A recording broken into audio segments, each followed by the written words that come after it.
Okay, it's time to get started. Before I dive right into the presentation, I thought we kind of touch base a little bit and see where our common ground is. Who is using Docker? Raise hands. So everyone is using Docker. Everyone knows Docker. Who is using a container orchestrator, Kubernetes or Swarm or something? Yeah, it's considerably less, but still 2/3 or something like this. What I want to kind of do in this presentation, single container to applications at scale, is I want to step back a little bit and look under the hood of container technologies. What is a container? How do they work? Why do I need a container orchestrator? What does it offer me on top of a plain container? And then towards the end, so now I have containers, I have a container orchestrator. Why do I need more? What else do I need to build modern and scalable large-scale applications? And then I will talk a little bit about service meshes, Istio, these kind of things. So the reason I think this is important in general to look at is all the containers and all these frameworks, they're abstractions, right? They hopefully make our life as developers easier. We're building applications faster. We are building better applications. We are building applications which are scalable. But in the end, we are dealing with abstractions. And as we all know, all abstractions are leaky. So I think in pretty much all use cases, in all applications or projects, there comes a time where you go, oh, something is not working. And you have to kind of start understanding your stack, start kind of unraveling all these abstractions to find your problem. And I think as much as you cannot understand the technology fully when you maybe embark on the project, it's important to once in a while step back and think about all the layers, all these abstractions. So once something happens, you're just reacting faster. You kind of maybe better understand where to look or maybe where the problem could be. Instead of just using Kubernetes and suddenly everything breaks and you go like, I actually don't know how Kubernetes works. And no, I've seen that as well. Another reason I really like to do that, I just like to know how things work. I think it's fun. It bugs me kind of using a framework or technology which is hiding everything from me, and I don't know how it does it. I can't have it. Anyway, moving on. What is a container? A container in its core is just a process running on your machine, running on a host. Which is kind of interesting concept, I think. It's a process which enforced isolation and some quotas, so there's some configuration going on, there's software like C groups and so on involved. And this process has its own namespace, it has its own network stack, it thinks basically, it controls the whole host by itself, so it has an allocated amount of memory and CPU. But in the end, it's a plain process running directly on your host. So I quickly want to compare that, like who is still familiar with the old VM virtual machine kind of world, like VMware, Vagrant and all these kind of tools. And that was a classical approach pre-container. You have some hardware, you have an operating system running onto it, and then you run some other piece of software which virtualizes some hardware, on which that's called the hypervisor, on which you're then putting an operating system, on which you're kind of then putting your applications. And then containers come around, and you basically have, again, your hardware and your operating system, but then the processes or the containers run directly on your host. It's also important to say that this whole concept of containers has been around long before then Docker came, but I come back to that. And I guess this picture also shows some of the benefits of containers. It's much less layers an application has to go through, so obviously you have a better resource utilization. It's faster. But maybe also on the other hand, it shows you some potential risks. So if your operating system or your kernel has a vulnerability, all your applications are kind of potentially at threat in the container world. So that's maybe a potential downside. Another benefit, of course, and that's one of the selling points, is it's much faster to start up a container opposed to a virtual machine because there's so much less layers involved.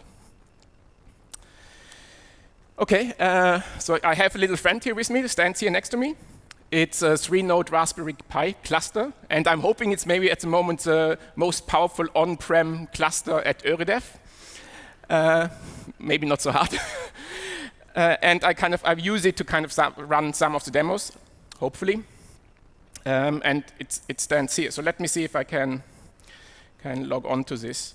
I thought I want to look quickly at this concept of a container just being a process. So if I start the so Docker is installed on this on the master node here as well. If I run a simple container, an Alpine container, and it just in a endless loop every 2 seconds prints out the date. If I'm then on the same machine look at the process tree, I basically find my container or my application running there. Containerd, for everyone who kind of followed a little bit Docker, Docker initially was a monolith. It was basically just a Docker daemon, one single thing. And then now over time it was split up into the Docker front end. Then there's something which is called Containerd. That's the component which is responsible for lifecycle management. So it kind of starts like the Docker command line, the front, the CLI tool talks to Docker-D for running, stopping the containers. Containerd talks to something which is called runc, which is responsible for starting the container. And runc nowadays starts something which is called a shim. And the shim is the thing then which kind of runs your container. So what I can do now, and that's basically all. What was it? I can just grab this.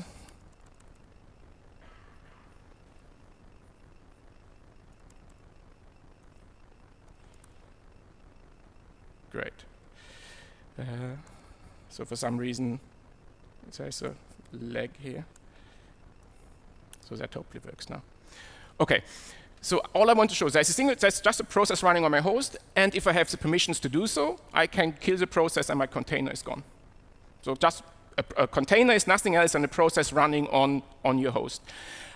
This shows also something else, which is kind of important. It's important that your host is secure. So I'm running this on a Raspberry Pi. I have it's an unsecure environment, and that's if you kind of take then if you go to the cloud and you kind of use Kubernetes or something like this, you will get a more secure environment, and you hear things about app armor and hardened operating systems. And these kind of things are there so that if potentially a host gets compromised, it's not as easy to kind of then directly compromise your applications. So you can actually literally you cannot kill a process. So I tried that for a long time.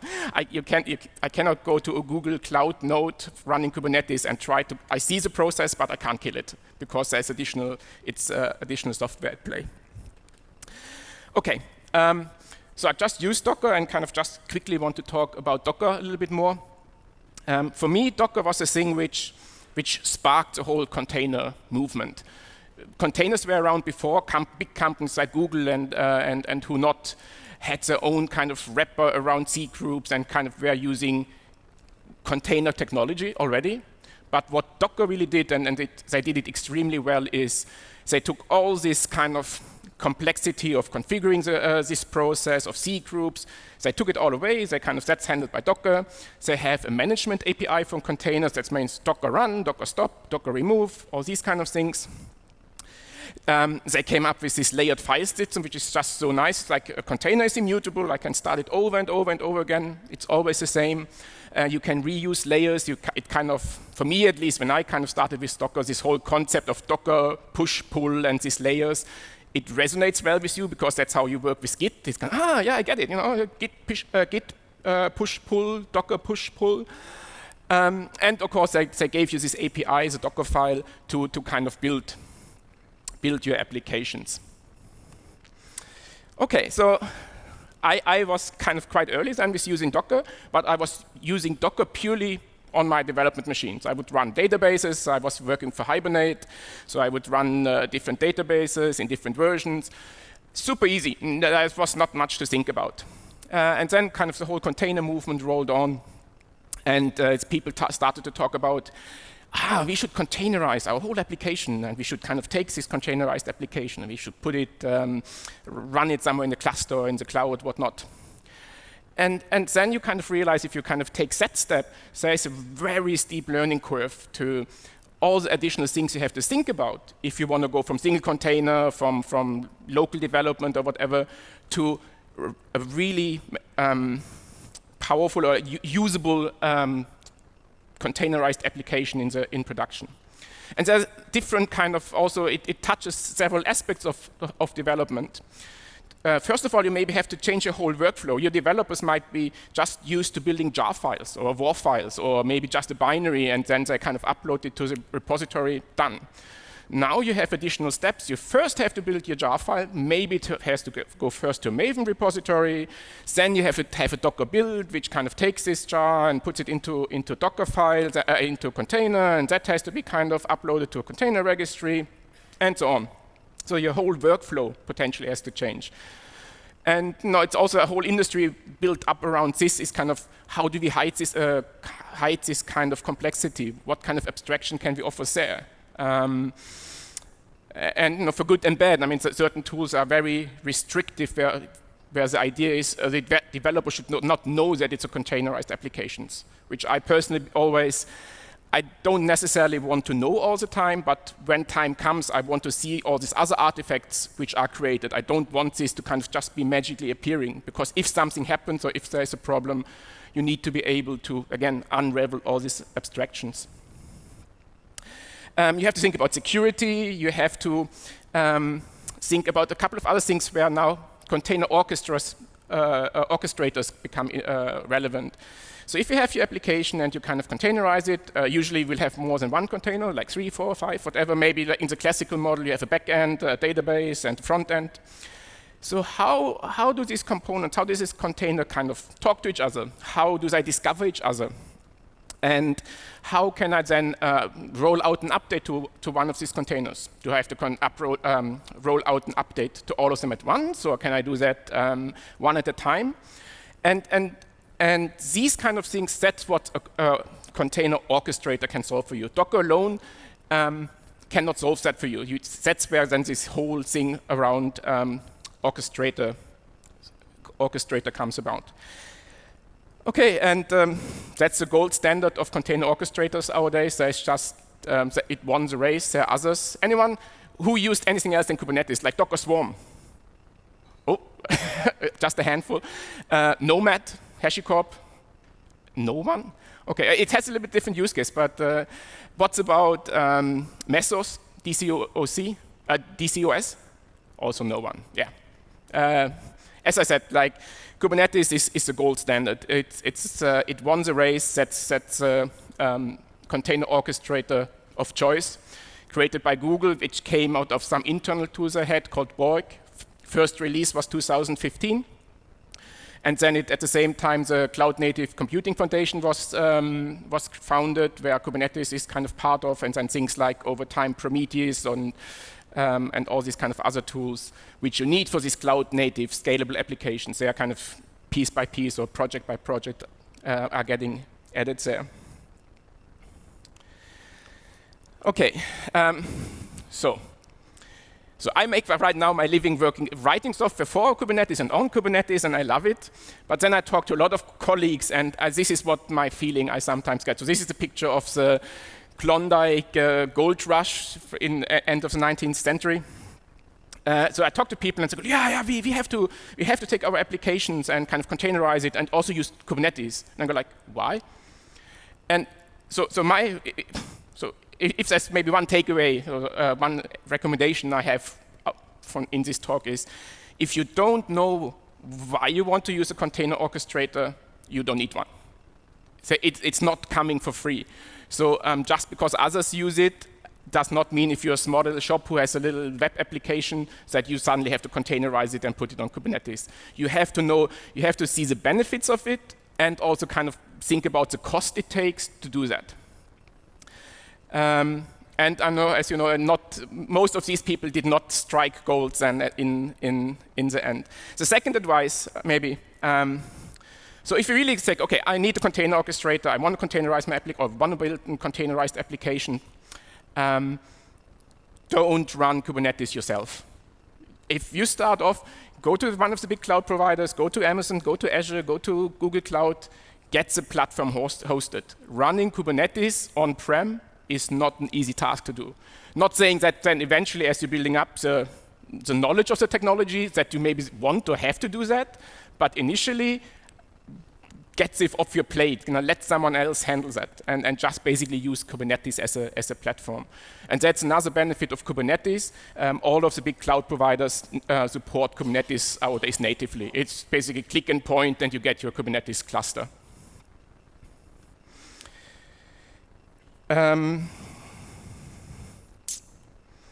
Right. Quickly about the architecture. I guess most of you know Kubernetes, but very quickly. We have the Kubernetes master and the Kubernetes nodes. The master is where you as developer or operator interact with, and you are defining a state. So that's, I guess everyone talks about Kubernetes is declarative, right? So you heard that. So what's the difference between imperative and declarative? No? So imperative means that's like Docker, like I tell Docker run image. So that's like I'm telling Docker run this image now. Whereas in Kubernetes, I say, I have resources or resource definitions in form of YAML, and I say, I want to have a state in the end where this image is running in 5 replicas, and this image is running in 10 replicas, and this image is exposing this and such ports. So I'm handing Kubernetes this kind of state, and then via its controller manager, it goes like, okay, here are my nodes, what's actually running, and then it kind of tries to synchronize what the expected state is with what's running in the cluster and keeps it synchronized. Right, and then there on the nodes, on the Kubernetes cluster nodes, you have the kubelet. That's the thing the master is kind of interacting with to kind of to get feedback from the nodes or know what's running on the nodes. There's a kube proxy. That's what your users will be kind of interacting with once they kind of try to access your application. That's kind of responsible for the routing. And we're looking a little bit into that. And then we have the pods being the smallest configurable unit in Kubernetes. So you're not configuring a single container, but you're saying you're configuring a pod, and the pod can be 1 or more containers. Usually, it's 1-to-1, but then if you're going to service meshes, there will be actually something called sidecars, which means each pod has the main container, the main application container, plus at least one other container, which is the so-called sidecar. So overall, there are like half a dozen services Kubernetes defines, and which make up Kubernetes. And the interesting bit is also like a lot of these services are just defining the behavior, and then it's up to you if you want to build a Kubernetes distribution. There is a default one, which you kind of know you can download or use. Which, for example, is using etcd for keeping the cluster state and all these kind of things. But that's not a given. You can, if you want to build your own Kubernetes distribution, you can do so. And you can kind of plug and play with the different implementations for these different components. For example, one of these requirements Kubernetes has is that each pod has to be able to talk to any other pod in the cluster by direct IP. And that obviously, if you have a single host with one network interface and multiple pods running on this host, you know they cannot all share the same IP of this host. So what you have to do, you have to create an overlay network, which often is used or implemented using Flannel.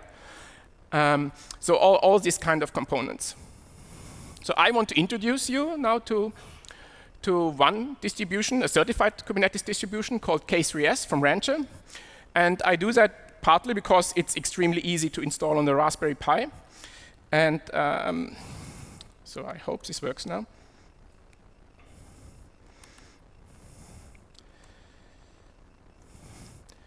So right now, there's literally nothing on these 3 Raspberry Pis, or nothing Kubernetes related.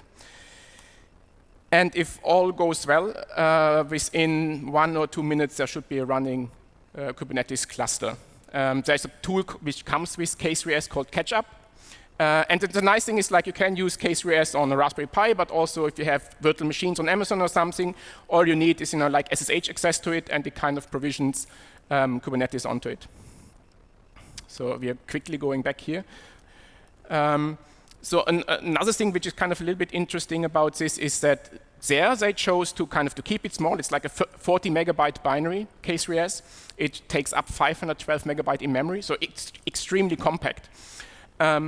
They chose to run all these services which make up Kubernetes in single processes, as well on the server as on the agent side. So that's a little bit interesting. Like, as you see, Fresnel and the kubelet and the kubeproxy all in a single process. And so I would not recommend to use CaseReyes in production. That's not what it's for, in my opinion. But if you want to experiment with Kubernetes, or kind of get a little bit experience, or kind of want to do things which you're actually not permitted to do in a provisioned Kubernetes environment because of restrictions and stuff, this is a great tool. Now the connection is very... So I've done that this morning from the hotel, and it was basically in under a minute. Now here we have to wait a little bit more. Any questions so far? No?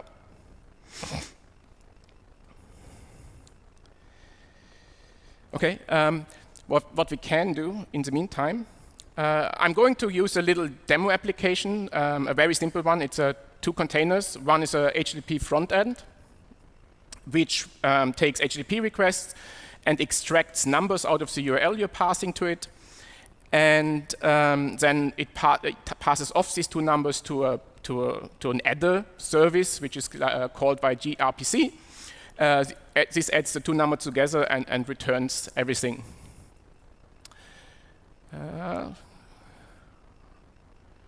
Right, so now it should be finished any second. So, and the time which it takes is downloading, actually, so Ketchup is downloading the binary for you, so 140, a little bit over 2 minutes. But we should have a running Kubernetes. It's slow. A running Kubernetes cluster. The second node hopefully comes up now as well. Right. And that's it. It's awesome for testing if you want to have something where you quickly have to pull up Kubernetes to maybe run some tests or something. So I'm a big fan of this tool.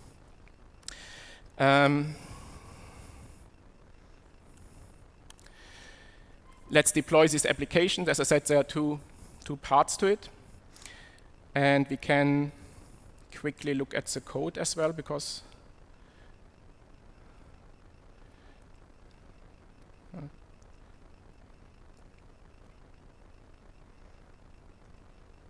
okay, so let's look first at the code. So what the code does, the front end here, is kind of it's going to read some environment variables, the service host and the service port, and then it kind of uses gRPC dial with this address to kind of get the connections to the adder service. Let's see if So if we are looking, we have two running pods. So I just show you that it hopefully works here. So I'm curling, so I'm exposing this service, the HTTP service, via a node port, which I'm accessing. And you pass in add, and you say you're passing in two numbers, and it returns the sum of these two numbers. Nothing super exciting here. But kind of going back to the source code, so I'm reading some environment variables. So let's look at this, what I mentioned before, this defining the state of your application in resources. So there are two big really important resources. It's one, the deployment, and there's a lot of things, but the interesting part is here the image I'm going to run on that I basically have an open port 8080, and here we are seeing these two things, the service host and the service port. So service port is easy, right? There is port 3000, but here we see then it's called there's a host I'm supposed to connect to called add service, So how is this working? How can a container, given this name, resolve that to an IP address to talk to the backend to kind of pass off these two numbers and get the sum back? Who knows? Yeah? Right, so there's a component which is called kubedns or core DNS, depending on which type of implementation you're using. And that's, again, Kubernetes defines, for each single service you're defining in the cluster, it has to be possible to resolve the name of the service to an IP address. And that's done via this additional component. So I thought I also show that quickly.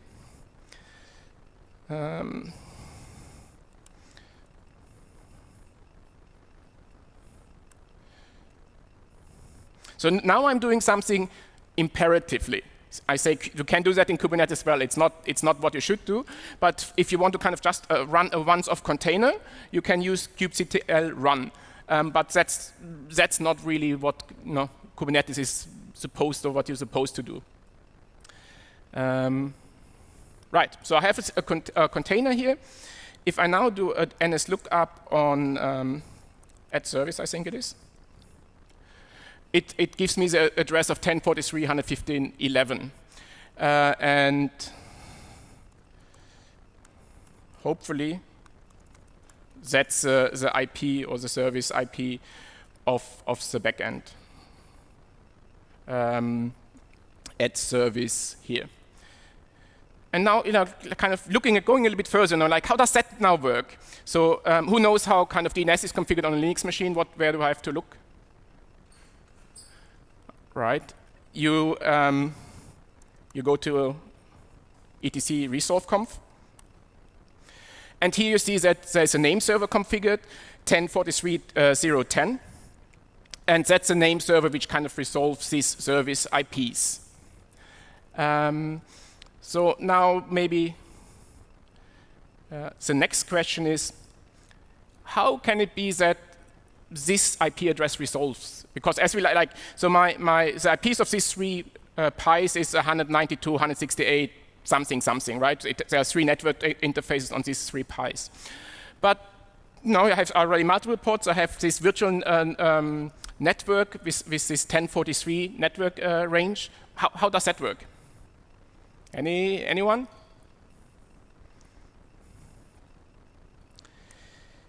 Right, so the piece which is missing here, that's Flanell, or any other kind of network overlay tool you're going to choose, or your Kubernetes distribution is choosing for you.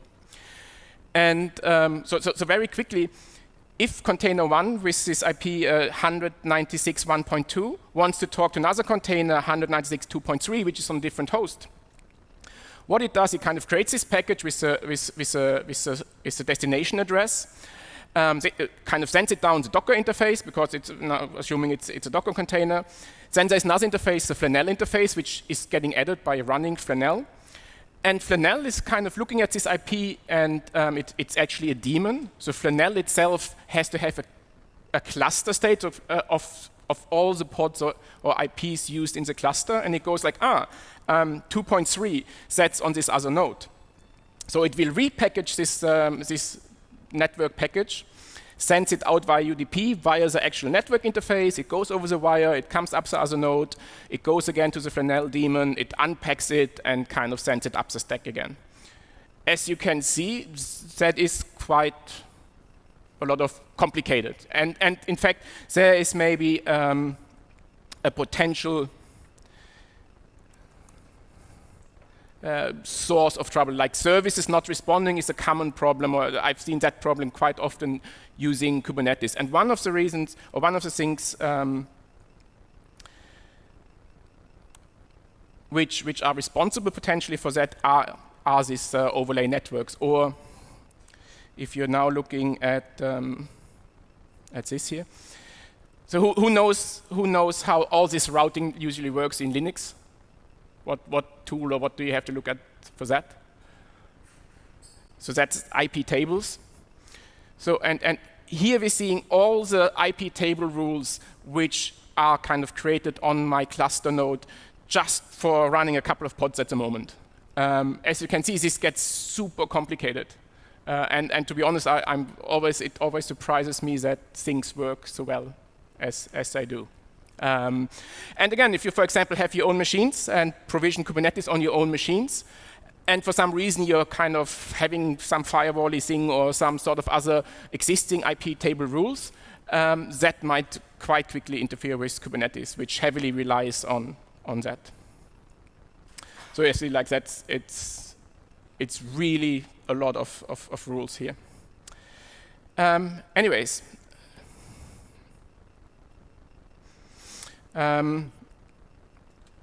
So let's kind of recap what we have so far. We looked at single containers, what they do. It's basically a replacement maybe for virtual machines. It's a process running in isolation. Now if I have multiple containers which I want to run together, I need a container orchestrator because I have to solve the problem of multiple containers having to talk to each other. That's maybe where then Kubernetes comes in.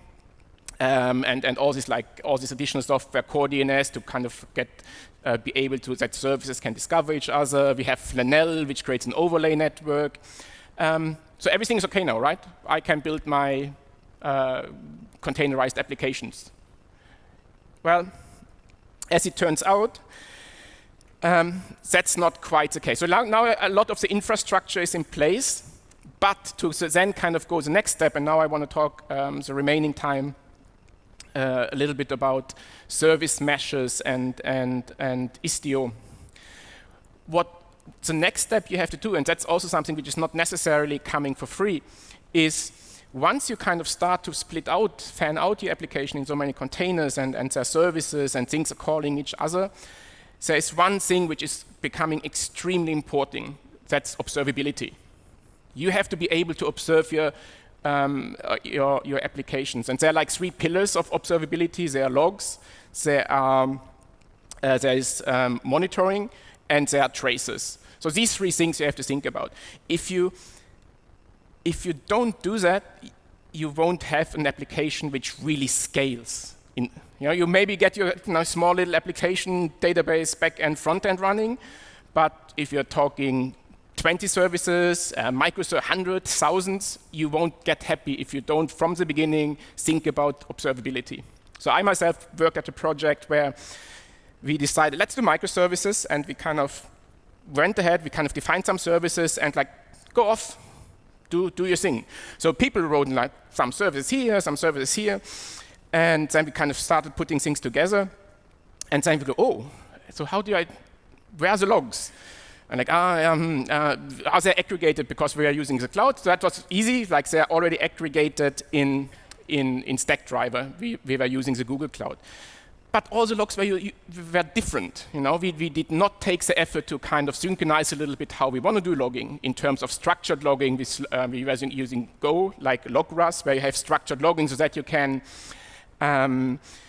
filter on certain kind of fields or something like this. What we also didn't do is we didn't think about tracing. Like that's where tools like Jaeger comes in. Tracing means, I kind of show the demo in a second. Say a request is coming into your front end, and the front end fans out to kind of all sorts of microservices. You want to be able to say, this request coming into my front end triggered this microservice, this microservice, this microservice. You want to have this trace, this one single code made all these things. If not, you have an aggregated log. You see that, HTTP request, and here we're calling the email service, but you can't connect the dots. And then, it's if trying to kind of debug or kind of reason about this type of systems becomes extremely hard. Okay. So let's look here at see how fast that is now.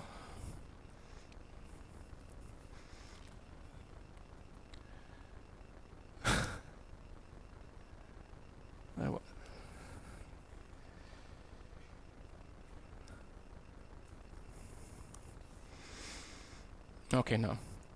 So this is a demo application actually from Google. It's a hipster shop. If you search hipster shop, you find it. It's basically supposed to run on the Google Cloud, or it deploys easiest onto the Google Cloud, but to other platforms or other Kubernetes distributions as well. And what it does, it's just simulates a shop where you have articles, you have a little add service here, and you can click on something, you kind of add it to a shopping cart. Then there's a currency conversion. I want to pay in euros. Then I can place my order. So, and then you can continue shopping. So nothing, just a simulation of an online shop. The interesting thing is now I deployed this thing here with Istio. Who is using Istio already? Right. Who is kind of using something else for traceability and monitoring? And anyone just throw out what you're using? Yeah, right? So Prometheus, basically, under the hood, no? Yeah? Okay. So what's the concept of Istio? Istio, once installed into your Kubernetes cluster, and then you tell Istio the namespaces it's supposed to kind of monitor or kind of enhance. And for each single deployment you're making into this namespace then, Istio will go, here is a HTTP front end. Instead of creating just this single container, I'm creating a second container, the sidecar, the envoy proxy, which all traffic has to first go to my proxy, and then the proxy sends it to my HTTP server. So now this proxy, and now basically all of the deployments get this proxy can send data back to the Istio control plane, and the Istio control plane can then now build up the overall picture of my applications in terms of how many requests do I get for each service, how does the traffic flow through the things, and that's basically what a service mesh is doing. So I wanted to show you now Kiali, which is the latest front end to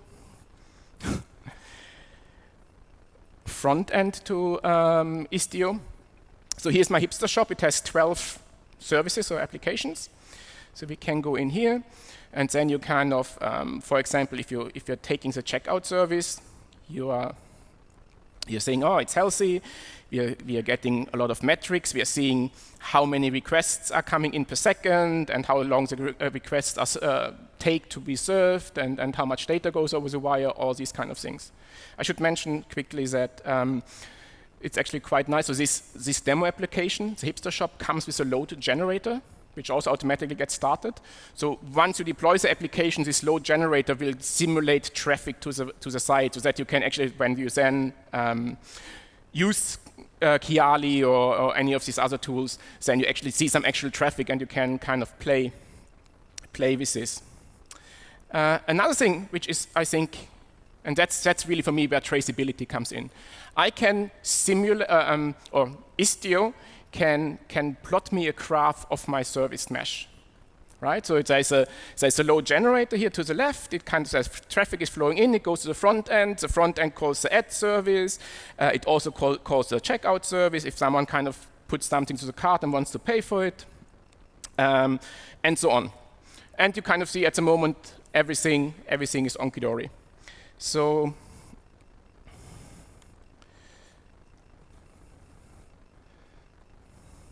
let's see if we can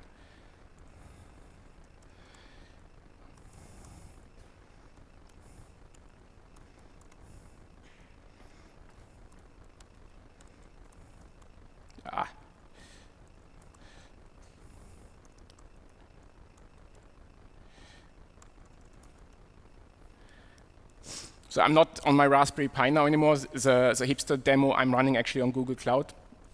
So, and it's still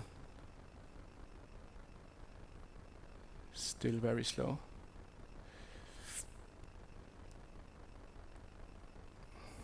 Let's see if it comes up.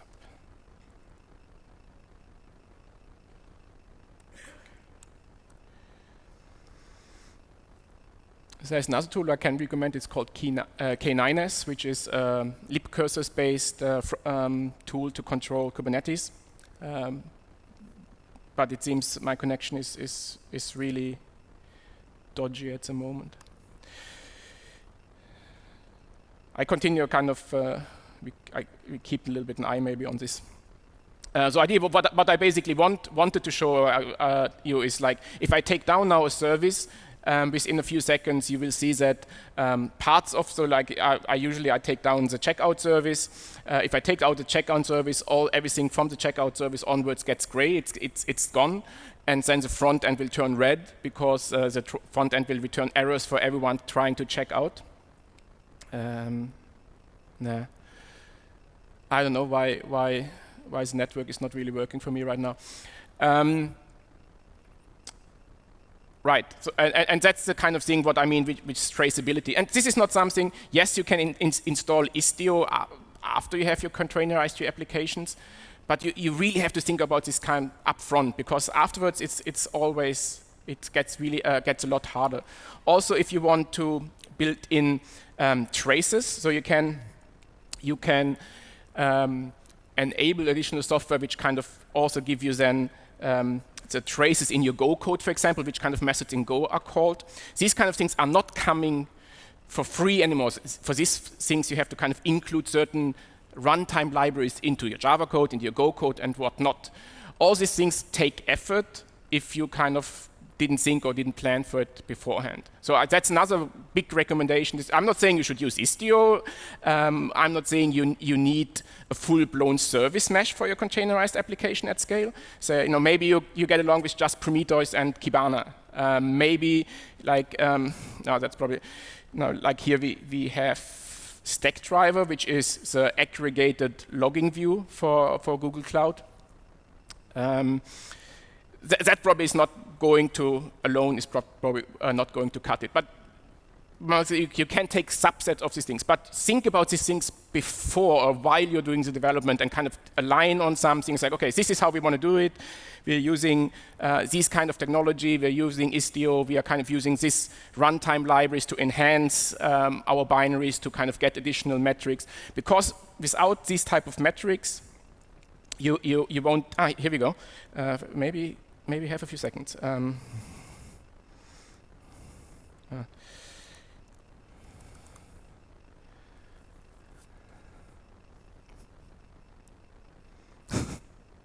It's already. I can't. It's too slow. So that's K9s. If the internet connection was good, it works actually really nice, and you can also use it to scale the deployments. And actually, what I also usually would like to show now is we can look at the pod for this application, and you will see there are actually 3 pods now. There's an init container, which an init container is something in Kubernetes which you can start before the actual runtime pods are coming up. This init container from Istio will kind of create the Envoy sidecar plus the actual deployment. And then in the pod, you can actually really see there are 2 containers. One is a sidecar, one is the actual application. And again, this is a lot of complexity and abstractions which you have to manage then. And Istio itself, you have to install Istio, you have to maintain Istio, you have to upgrade Istio, all these kind of things. So I'm not want to put you off kind of doing something like this, but there is work involved in doing so. Yeah, so unfortunately, I don't think I will be able to take the service down now, and I think I'm already running out of time. Any questions? Then that's it.